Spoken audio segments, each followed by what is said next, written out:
Hello, welcome to the show. So I always like to start with a little bit of background for our listeners. So how did you, well, you could introduce yourself and then maybe how you got into Tai Chi. It, it, it, it was a little bit of a journey to get there, but when I was about 15, I was introduced to the I Ching. And um, then I was introduced, after that, when I was 16, I was introduced to Shiatsu and meditation.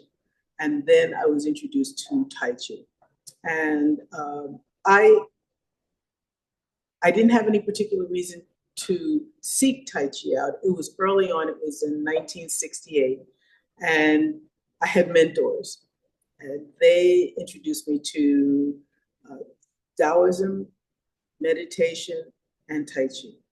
The I Ching was separate from that introduction with some other people who actually sat me down one night and said, here's this book, here's these sticks. I want you to do this with the sticks. And they took me through the routine. And then they gave me the book, the chapter I should read. Of course, at that age, I didn't have much of an idea of what exactly was being read. But I figured at that time that whatever was supposed to be important to me would resonate. And what I didn't understand, it might come to me later. So I did Tai Chi first with a man named Peter in Manhattan, and then with Grandmaster William CC Chen. Hmm. So you're from New York, so you're living in New York at the time. Yes, I was living in New York at the time. I grew up in Queens, and I took classes in Manhattan when William C.C. Chen was on 23rd Street. And I would go, well, in the summertime, twice a week. In the wintertime, once a week. I would spend time with my mentors, and we practiced together. I did a lot of shiatsu on them because I was small and I could walk on their bodies. And I then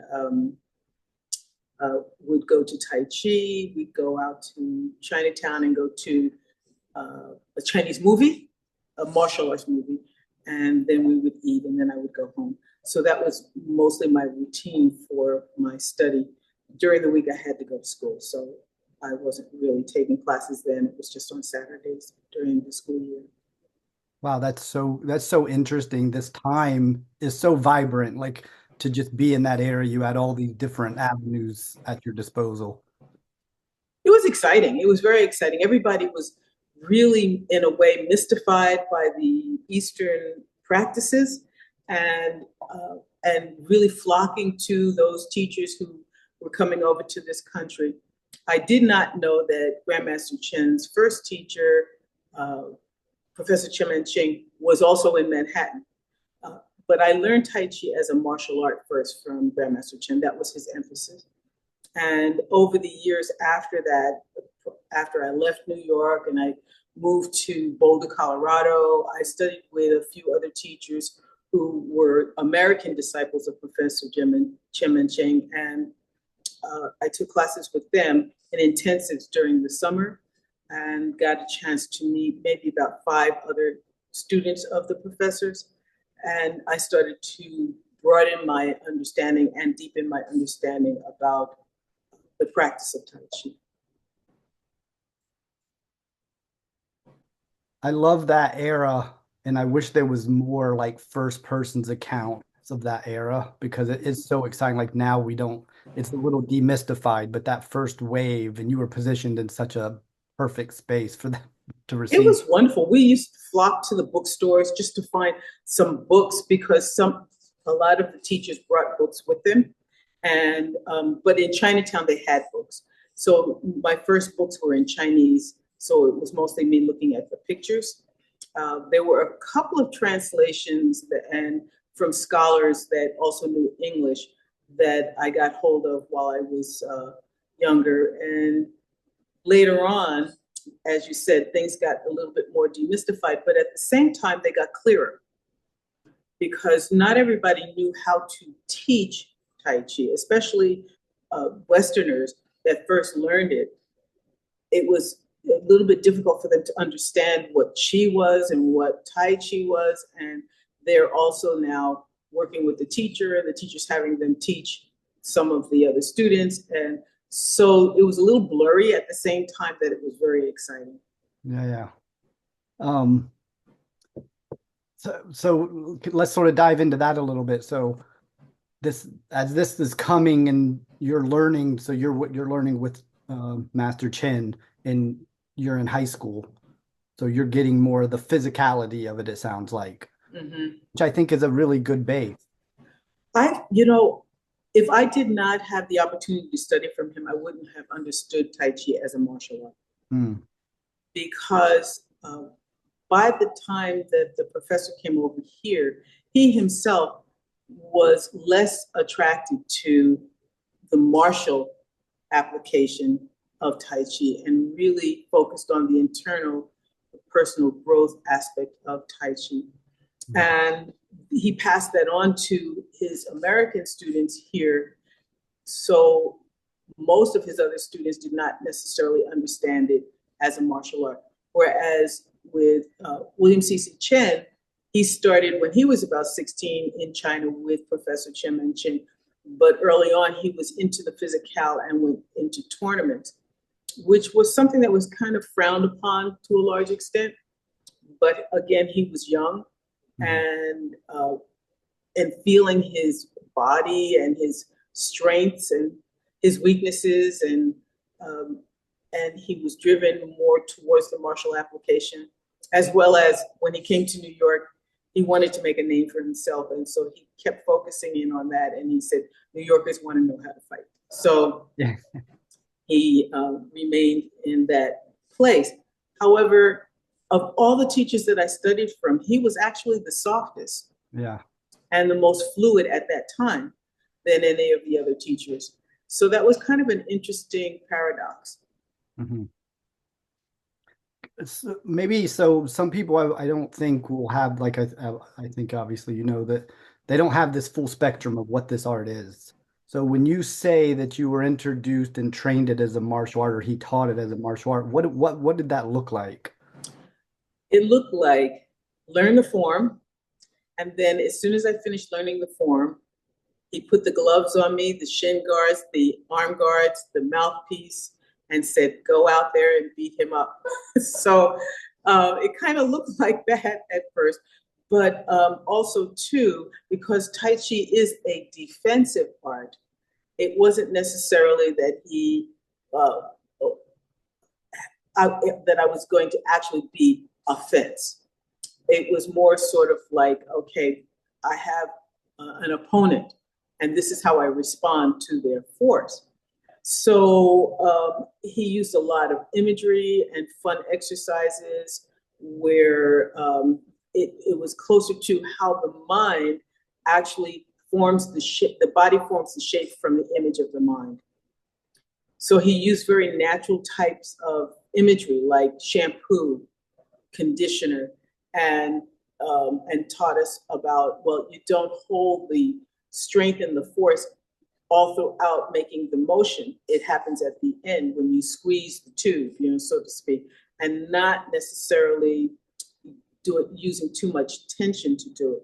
As well, learning how to go from ground zero to 95 or whatever, and then back to zero again, how those pressure changes happen. So as a young person and engaging me as a young person, he used to have me lead some of the class with the breathing exercise that goes along with the form, or work with someone else who was around my age. And so he really did kind of father me in. But there was also this other aspect of Tai Chi that I had no understanding about, which was the meditative aspect of Tai Chi, the health relationship with Tai Chi. I knew how to use the dynamics of it as a martial art, but I didn't necessarily really embrace those other aspects until after I started working with some other people who studied from the professor. Yeah. Well, in part, I would assume most because you were young as well. Yes, that is true too. Maybe I have to turn the volume up too. maybe it was that as well. Although he would say things to me that I didn't understand at the time, like, Wasentha, let your tea leaves sink. And he would then tell me, of course, I'm from New York and I have no idea what that means. My tea leaf. So he was, explaining it to me in this way, mostly through just example. So he used to drink green tea, loose green tea, and he would pour it into a glass with a spoon in it. And then at the end of the class, he brought me the glass and he said, see, the tea leaves, they've sunk. Now, if you stir it up, and so he would stir it up, you have to wait for them to sink again before you could drink the tea. Now, I made the association with tea leaves and relaxation at that time. So that was a good thing. However, I have to say that, of course, I'm always learning. And it wasn't until maybe 25 years ago that I realized that he was also talking about the tea, not just the tea leaves. And that the tea was the chi that you have access to, and the tea leaves was the physical mass that you want to relax down. So if you have your tensions all over the place, it's hard for your body to access the energy. And so you want to relax that so that your body has more access to the energy. So some of the information, you're right, was not accessible to me because of my youth. But it did get in there. So it does kind of surface sometimes. And I'm like, oh, that's what they were talking about. That's wonderful. Yeah, these things aren't always linear, right? Right.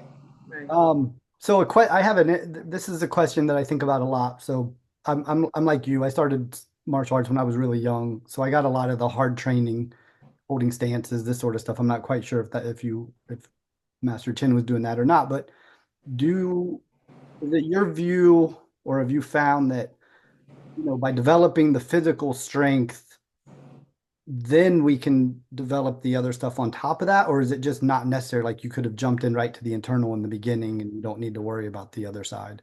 That's an interesting perspective. It's sort of a little bit of both. My internal, Grandmaster Chen, he emphasized agility and flexibility, not necessarily so much strengthening. Although he did have some exercises that he shared with us for strengthening the dantian, the lower dantian.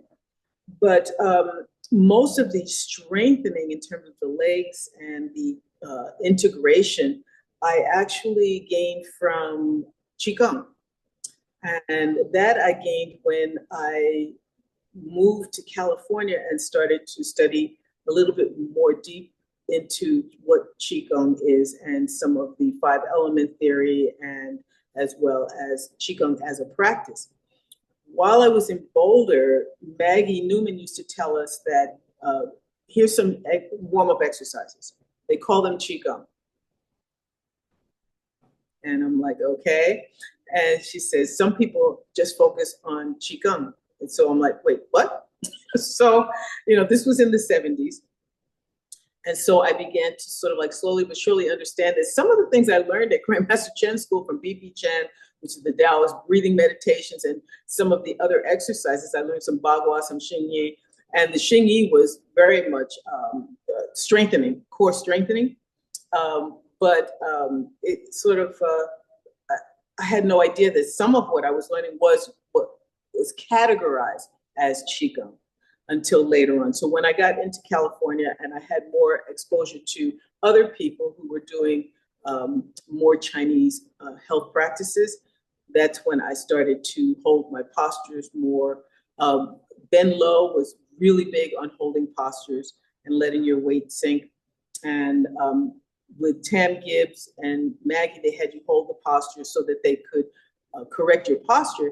But also there was this process that happened from holding the postures that I became more acquainted to. Grandmaster Chen was, for fighting, you don't necessarily need to hold postures. The strength came in with the issuing of force at impact and using the body as a whole piece. So the strength of my body as a mass was all behind the application. But it wasn't that he had us holding postures, he had us moving. So you would put the holding postures more in the Qigong. Well, in Tai Chi with Ben Lo and Maggie and Tam, we had to hold postures. Ben Lo the most. It was very painful. Yeah. But I did take some Qigong where I had to do the universal Tai Chi posture, and I had to be able to kind of stand like that for an hour. You know, but you had to build up to it. Yeah. So it was sort of like a strengthening exercise. I didn't do anything like hang weights off my arm, you know, or any of that. But I did definitely work on the energy of my muscle mass, the stamina of my muscle mass energy. Mm-hmm. So can we sort of get in the weeds here a little bit on that? So I think when people hear you say, oh, we're holding postures to develop strength, or you're standing in the universal posture for an hour, what are we actually doing here? There's a few different things there's a lot of things that are happening. Let's say specifically in the Tai Chi form, in the first third of the form, the way that the professor designed it, there are what are called standing meditative postures. And these are postures that you then stand in. And each one of the postures actually is geared towards developing a specific type of energy within that posture. So you have, let's say, the beginning posture, where you're standing 50-50, but what you're doing is letting go down and opening up and breathing and feeling this connection above you and below you, and letting the ground support your weight, feeling the space in the body, and then releasing tension that is not necessary for that posture. So your alignment becomes very important to that process. So then when you get ready, and you look for that information then in all the other postures. It's a very basic stance, basic meditation, but it allows you, if you stand in it for quite a while, it allows you access to the information that you want to flow through the other postures. Is my posture correct? Are my feet relaxed on the ground? Is the ground supporting my weight? Is my head upright? Am I breathing? Am I only allowing the tension that's necessary to do the movement be present, and letting go of the other tensions? Because those other tensions then eat up your internal energy. And so if you're only letting flow through the body what is necessary, then the other tension that would form, it starts too, but you're letting it go, you have more access to that. Then you have like lifting the arm, for instance, is another standing meditative posture. I don't think that these are universally the only standing meditative postures. This is what was taught to me. So I think that I can hold any of my postures and have them be a standing meditative posture for me at this point in my practice. But each one of these that I'm mentioning has a specific thing that it's sharing with your mind, your body, and your spirit. And so with lifting the arm, you have this energy of single weightedness, and as well this idea of how your energy, your muscle mass can compress in and expand out. And so you're exercising that information into that posture, and then that feeds into the other postures that you do. Crane spreads and swings is another one, and you have, again, single weighted, but you also have this idea of a high ward off and a low ward off, and how that promotes the energy to someone else's force to flow around you as opposed to impact in on you. And so, those, there's four basic, and single whip. Single whip is one where you have this cross balance of the body. So you have this extension of the arm that flows across the front of the body to the forward leg, and that forward leg is supporting that extension of that arm. But at the same time, your right lung is your larger lung, and so it opens up that larger lung more. You breathe into that. And so that I was told was one of the most auspicious postures to hold. And there's a lot of information in the postures, if you're holding them, that you can apply throughout your form. Mm-hmm. Wonderful. Thank you. So, when we're okay, let's say we're holding the single whip posture. Is there specific things you're doing with the mind? Like, are you just being present with the mind and then the posture takes care of it? Like, how do we interact here? There's a whole lot of different aspects of the mind that we engage. The thinking portion of the brain is, in my eyes, and this is where I studied, I have a master's degree in transpersonal studies. And so I was looking at the spirit and how in a mind, body, spirit connection, we'll look at it from the spirit perspective. And then the Tai Chi, in my eyes, looks at it from the body perspective. And when I studied Buddhism with Trungpa Rinpoche, I was looking at it from the mind perspective. So I could really work on how these voices happen and the communication between these voices and how to hear the imbalances and make adjustments. So in single whip, what I am doing is, of course, I'm looking at that first piece of information from the beginning posture as that standing meditation. So what's my alignment like? Am I feeling myself breathing? Is the ground supporting my weight? Are my feet relaxed on the ground? Is my lower back relatively relaxed? Then there's the extension of the limb. And so my mind now has set itself, the cognitive part of the brain has set itself in the mechanics of that posture. Okay. And then the mind perspective here would be, what is the energy doing? It's coming from the ground through my bone structure all the way up to the extreme points of my body. And so I'm letting that part of the brain operate within that. And then the spirit is, I am feeling this mountainous stance, and this incredibly integrated aspect of physical and breath and the posture itself and the release of the energy that's not necessary within the posture. And I'm continuously scanning my body, reigniting the energy that comes up, letting go down, letting gravity help the body master relax down. So the spirit of my action has to do with integrating these forces of universe and earth and body, and as well as then the intention of that posture. Wonderful. Thank you. Yeah. So there's I think for a lot of people from the West who don't have a background in this or meditation, it's like the mind is just thinking, and they have so we call it embodiment sometimes. So how this applies to the Tai Chi form. So what they're like internal, what do you mean? What are you actually doing? You're just standing there. It's like, well, there's so much to be doing. Another piece that is important about what you said was that in the way that I introduce people into this journey is that first, okay, the mechanics, the body mechanics. Now, the mind portion of that experience is the cognitive piece is tied up in timing, placement, posture, and so it is engaged. Where are my limbs at this moment? Where are my limbs at this moment? So that cognitive part has something to do. It's busy with that. Then after that, and it's very interesting when they say, let the mind command, the body follow. So this is that portion of the brain, that portion of the mind right now. Now, after that, it's the image of what it is you're doing and letting the image part of the mind tell the body what to do.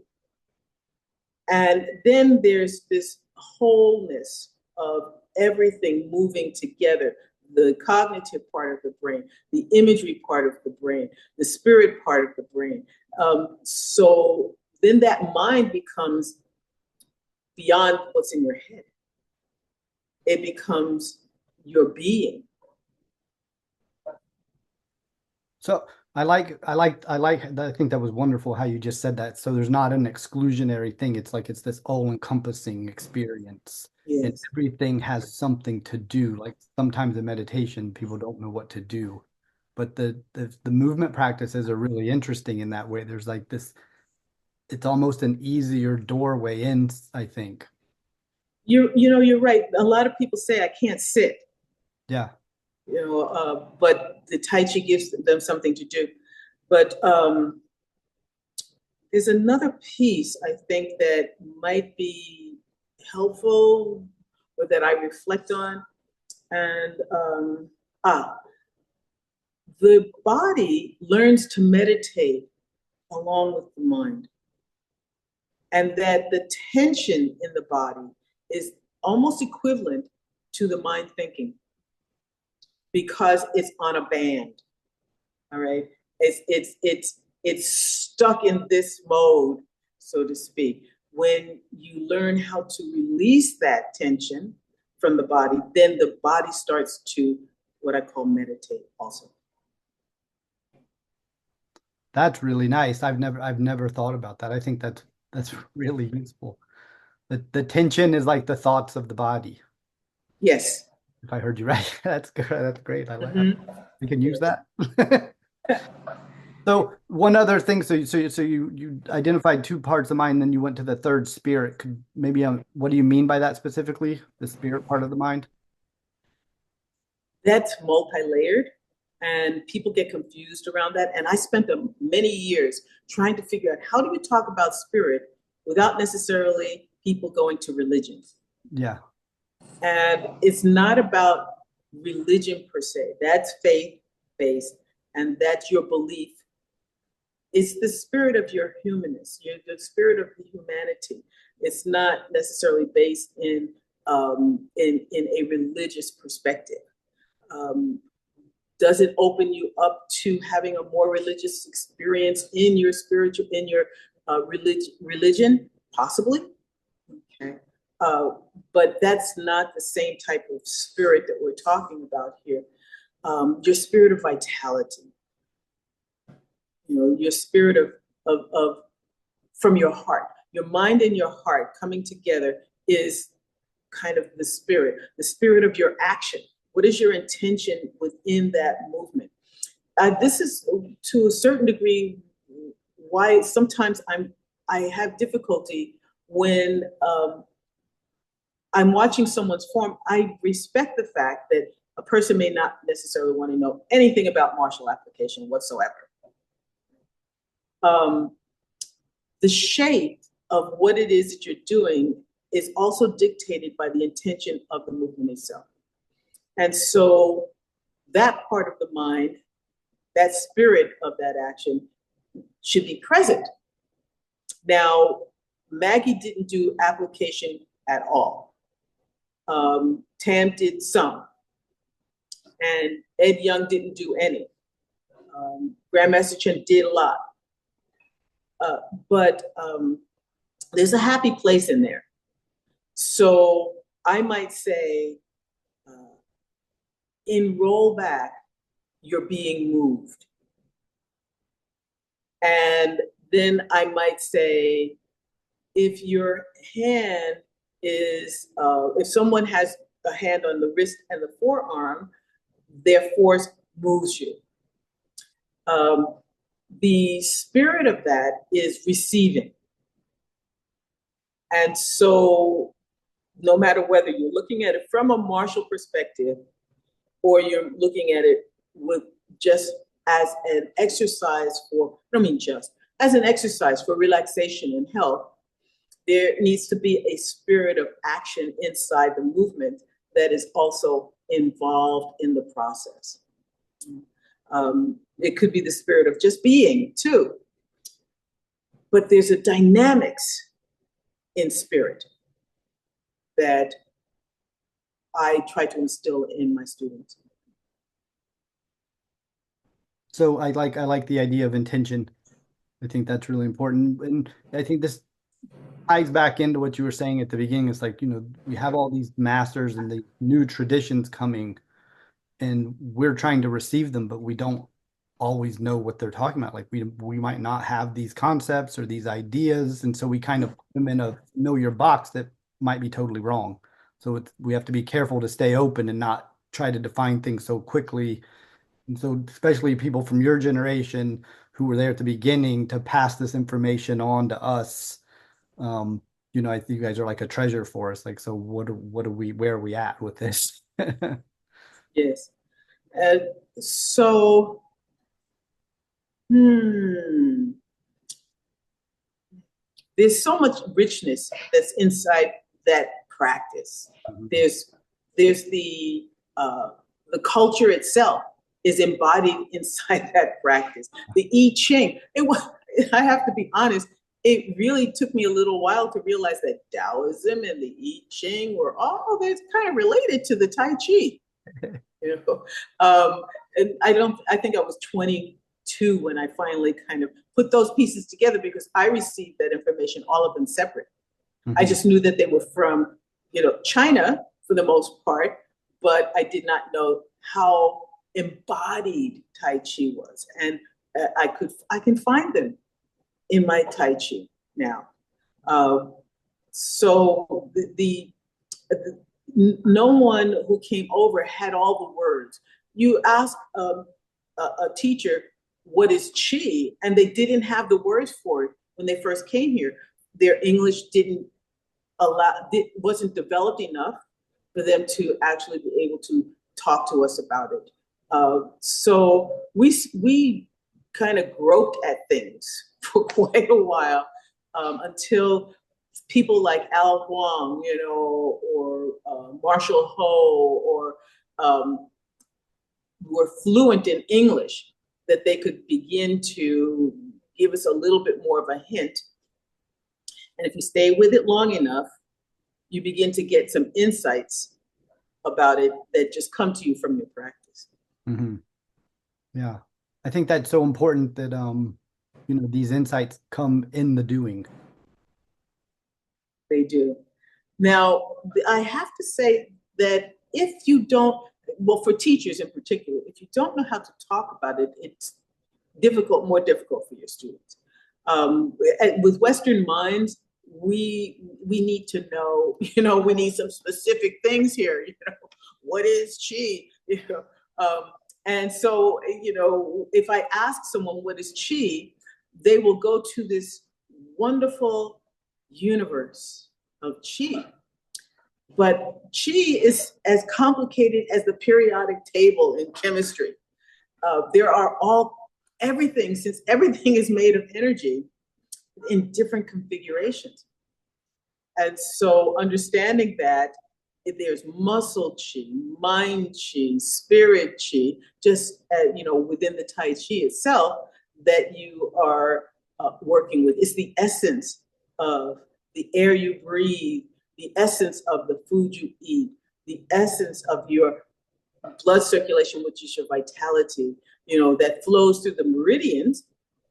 But there is also muscle Qi, and then the different divisions of the mind Qi that I expressed a little bit ago. And then there's also spirit Qi. So that's how you're contextualizing all this. So like when you're doing the form or like holding single whip, you're working with different energies. Yes, yes. And that's information that I did not get from my first, second, third, or fourth teacher. In terms of the understanding of that. When I started studying 5 Element, then it started to make more sense to me. I always heard not too much lead, not too much lead, not too much muscle energy in your movement. But I didn't really grasp what that was supposed to mean. So in my practice, through expanding my mind, through continuously listening and seeing it over here, seeing it over there, feeling it inside here, eventually I said, oh, that's more like it. That's interesting you brought that up because a lot of, especially when I was first studying, other people would be like, no muscle at all. Just relax. Don't use muscle force at all. Instead of the more nuanced what you just said, like how to use it. Yes.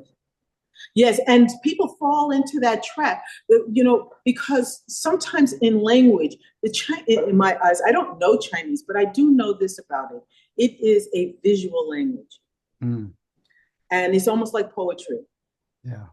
So the definition of something could mean one thing to one person. You see a character. This is something that Ed Young really shared with us. He drew this character, an ancient way of drawing a character. He says, okay, so if you ask someone, what does this character mean? They would say, aspen. But he says, but what they don't tell you is that when a Chinese person sees this, they see the sun rays, they see the glistening leaves, they see the movement of the leaves, that also is included in aspen. When we hear aspen, well, we'll think about the tree itself, but we might not have the life force inside of that vision, And so, grass sparrow's tail, that's another one, grass sparrow's tail. What is that supposed to mean? Mm. People ask that question, and people make up all kinds of things. This is grass sparrow's tail. I'm like, okay, that might be true, but what about here? What about here?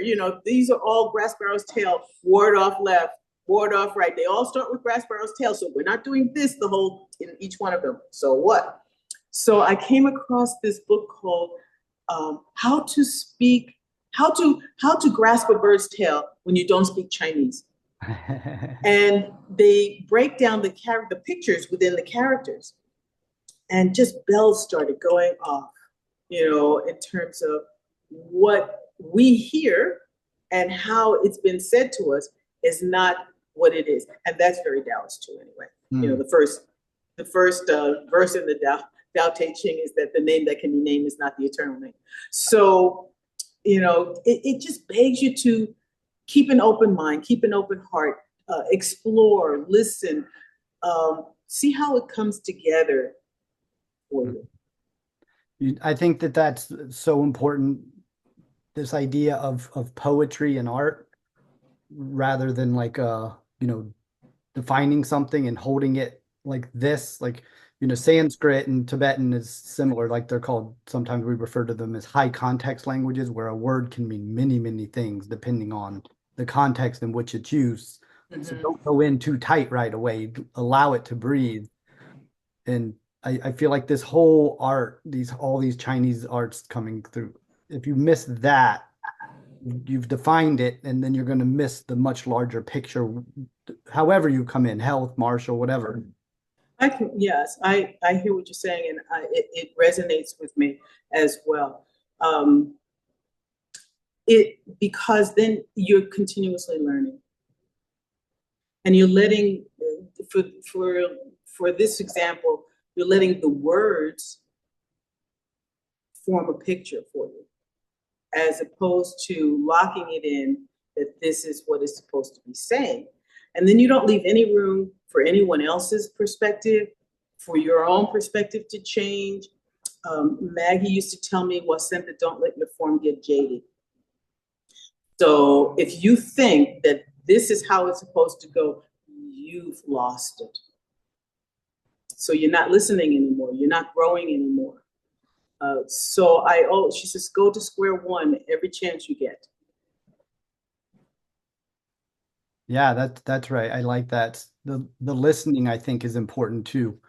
And when our mind's so fixed, it's like when you're in conversation with somebody, if you're just talking, you're not learning anything. And so many people just want to talk at you. And we can do that to ourselves in our form as well, where we're just this thing, we're really not learning or listening to the moment. Well, yes. And I feel like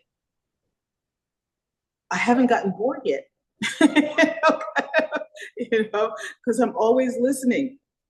I'm always listening to what I'm feeling. Every day is different. Every moment is different. You can't sign your name the same way twice.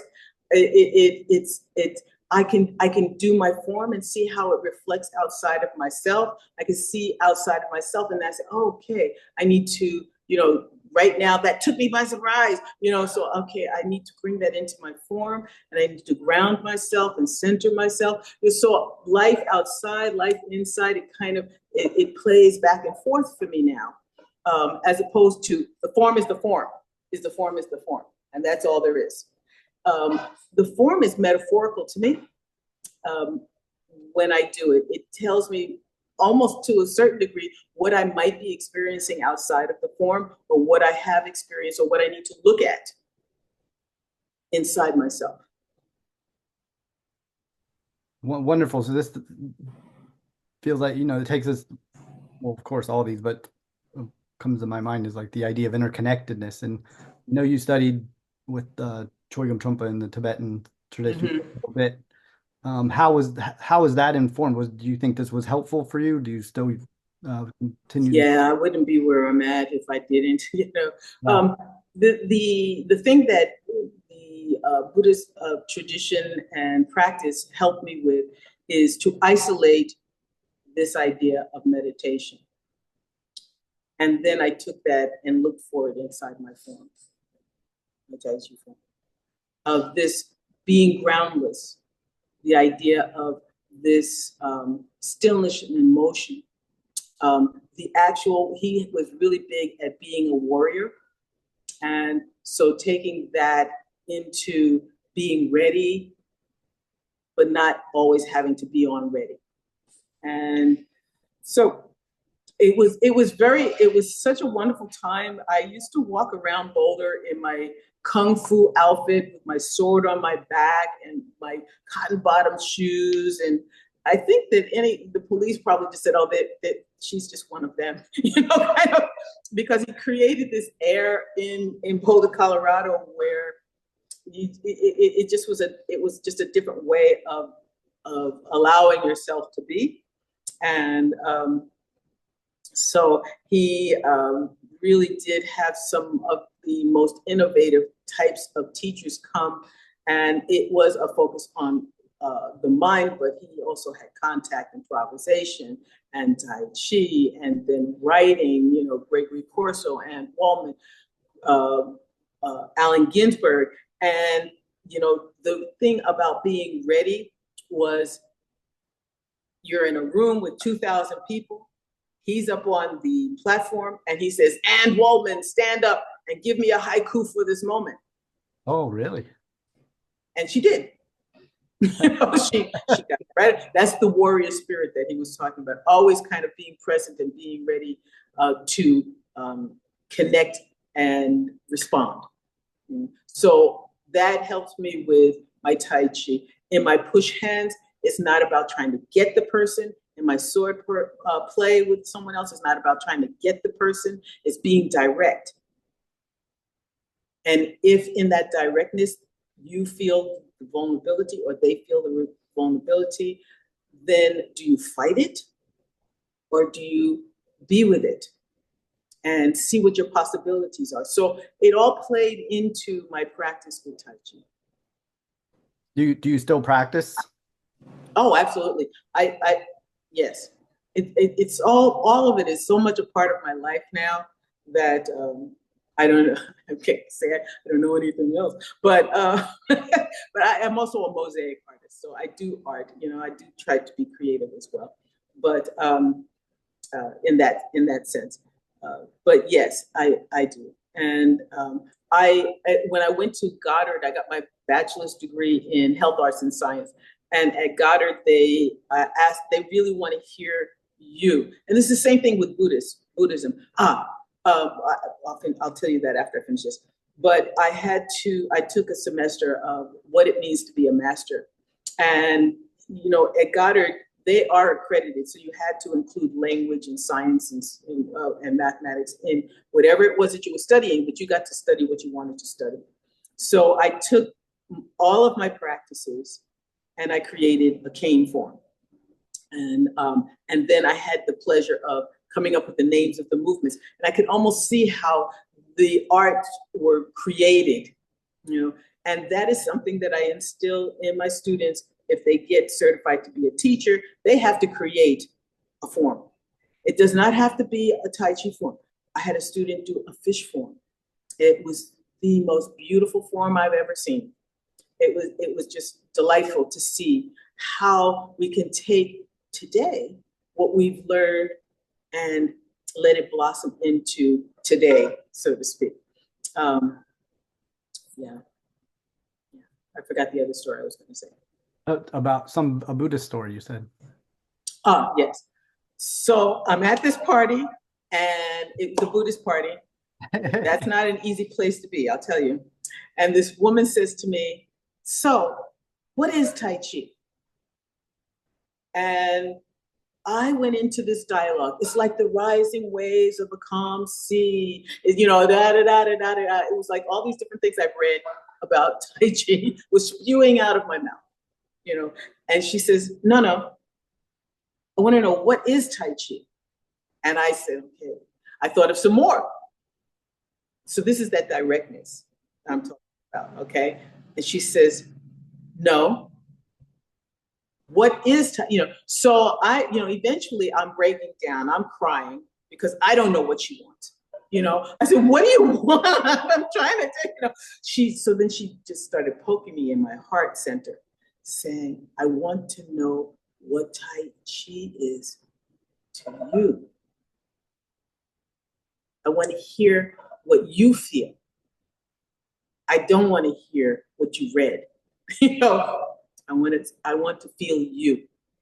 So that's the thing, like with the Goddard, they want you to express your passions, so to speak. So from that point on, anytime I talk about Tai Chi, I really do try to talk about it and feel it and share it from my heart, as opposed to cerebrally up here only.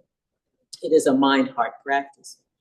So I, the community of the Buddhist community taught me a lot about being direct, being vulnerable, and then applying that. That's interesting because I think about this a lot, like with the idea of lineage. Mm-hmm. So I know you've done cross lineage here. Some people just do one and they're like, you don't mess with anything else. You just do the one thing. You got to keep it pure. Or, you can do a bunch of things and kind of combine them and come up with your own thing. How do you see that? Well, I don't necessarily think yes, I cross some lineages, but they're all connected in my eyes. And I sometimes will do some Bagua, I'll sometimes do some Xingyi, but I felt like I could only really master one of them. So maybe, the lifestyle for today didn't allow me to just focus on the internal style, Bagua, Xingyi, Tai Chi. I didn't learn Chen style, but I definitely spent a lot of time watching Chen style Tai Chi. Same thing with Wu and same thing with Sung. Um, but I feel like I don't I, I don't want to dilute myself. I have seen people do Chen style, Yang style, Wu style, and they are enthralled with their achievements. And then I said, but they all look the same. Chen style has a different mindset than Wu style and Yang style.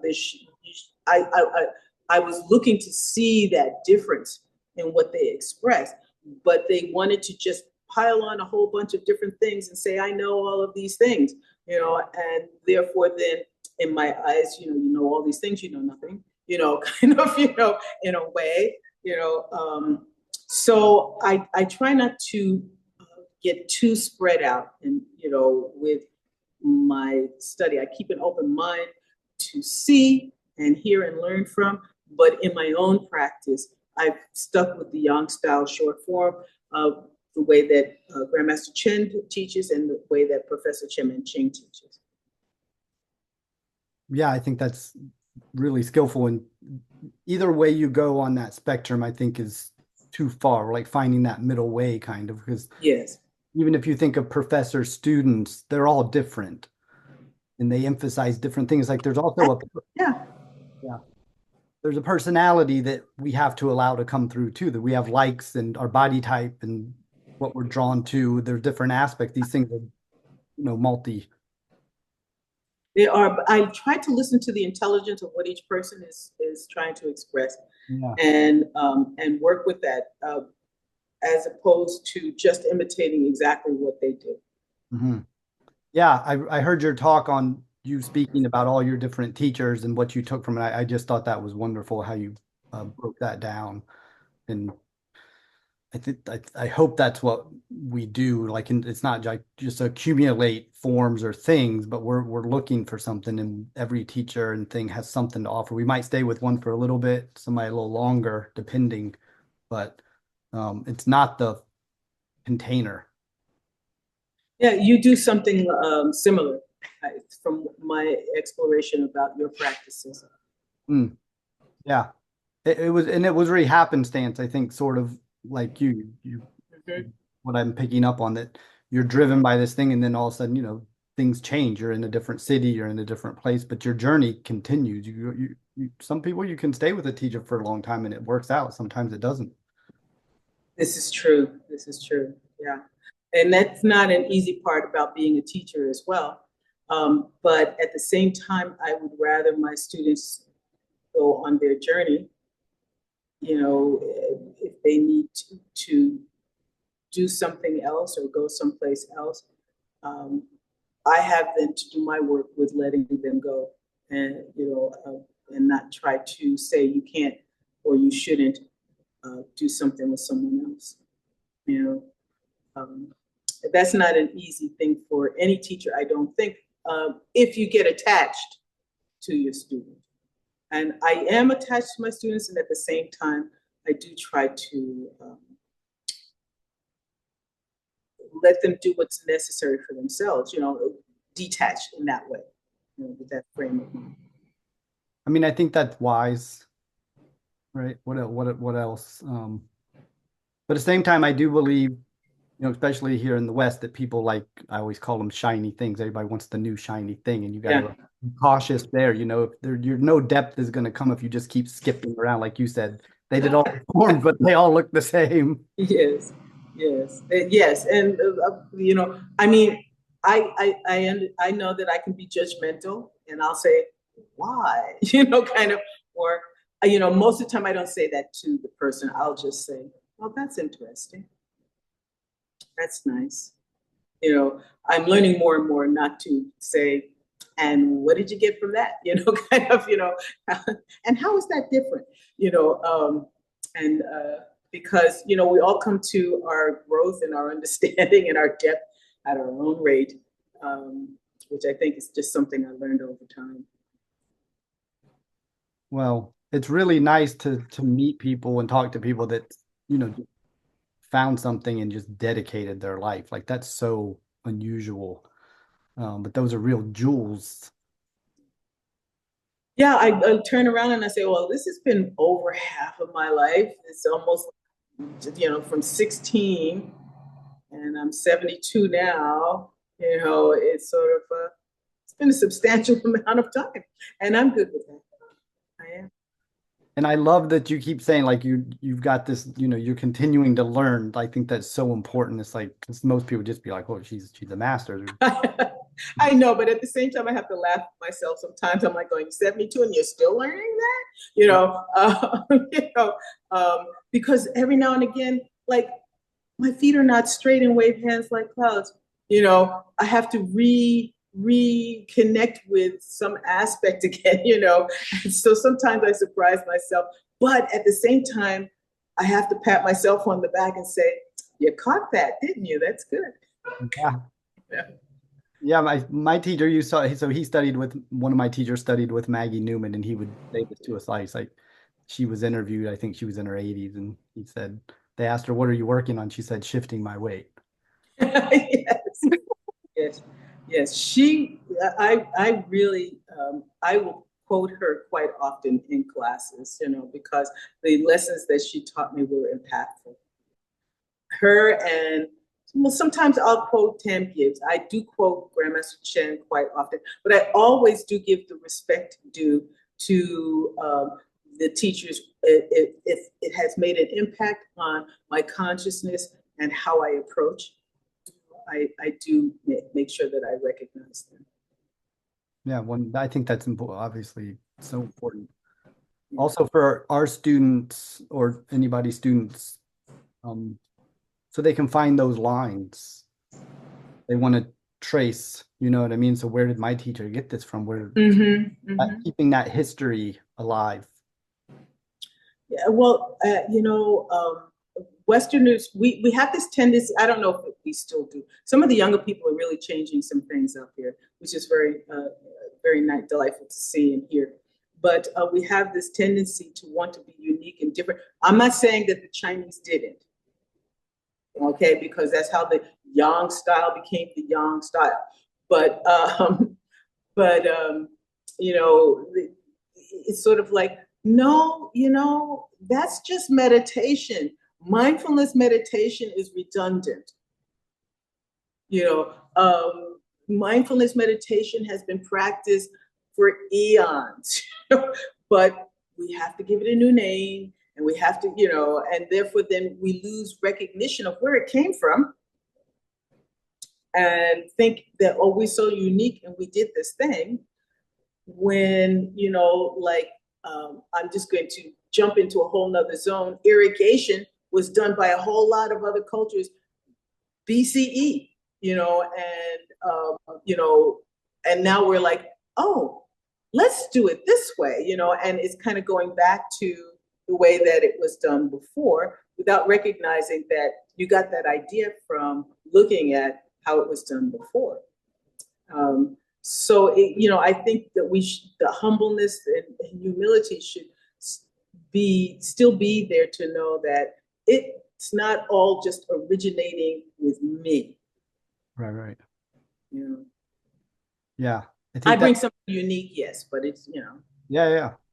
I think that's so important. When we decontextualize things, we can really miss like mindfulness. It's like, this is part of a larger.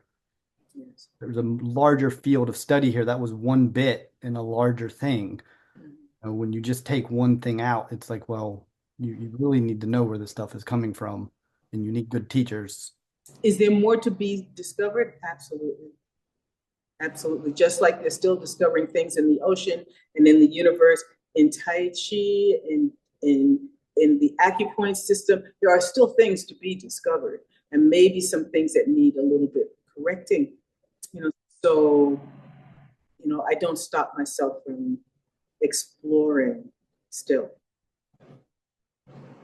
Yeah, but you have the background to be able to do such a thing. When you're 30 years old or 25 years old, it's like maybe be careful before you start tweaking things. Yes, I agree with you. Yes. Have a little more patience. The apprenticeship thing here. Wonderful. Well, is there anything else you wanted to add that we haven't covered? I don't think so. We went on a journey from the beginning to now. So I really do appreciate you asking to hear from me. No, I heard you talking. It's like this is wonderful, and I've interviewed a few of the professor's students lately, so I'm really interested in. I try to focus on go deeper on a few little things and bring different things together for the audience so they get a fuller picture of what we're talking about here. So I guess I do have one little thing that again is that emphasis of continuing to explore. Because sometimes when you hear somebody who is very revered say something, you will take it and you'll let it just stay right there. And sometimes it begs for more exploration. So as a simple example, you can call it a bow stance in action. In stillness, it's a mountain stance. All of them are not the same. When you start to relate to corners, it actually changes a little bit. But that's why I had so much difficulty trying to figure out how to turn my left foot in out of the first corner enough so that I could take the step around to the second corner, because I had boxed my stance off just like it was a stance for ward off left. So it took me years to figure out, well, that stance is really a little bit different because it is the corner. And therefore, when I figured that out, I I looked at pictures of the footwork of professors. I watched him do the form in numerous different recordings. I realized that the corner stance is a little different. So that being said, I do like to challenge those people who study from the professor not to jade your form, just like Maggie said. Not to what? Jade your form. Jade the form. Yeah, yeah, yeah. Yeah, they sort of idolize it a little bit. Yeah. Yeah. Yeah. That's interesting. So I guess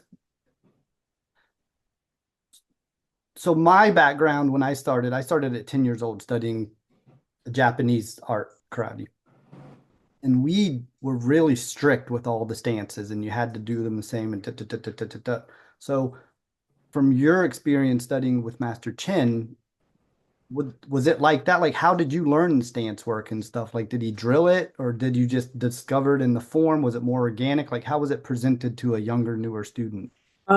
He, through example mostly, the stance became clearer when I started studying from other people who studied from the professor. Uh, and they definitely had me become more proficient and exact with the stance. And after that, that's when I started to recognize that, well, nobody has everything, and so I kept looking. And there was a man who used to teach in Florida. I met in Boulder, Colorado. He taught for Blue Poppy, which was Bob Flaw. I think he started that. And he said to me, Wasentha, not all stances are the same, which went like that. And then I started to look at those corner stance. So I do think that there is precision that is necessary, yes. But there's also nothing is perfect and nothing is always the same. Because just like the Tao in Tai Chi, you wind up saying, except for here. Yeah, yeah, yeah. Yeah. Yeah. Wonderful. Yeah, thank you. Yes. Thank you.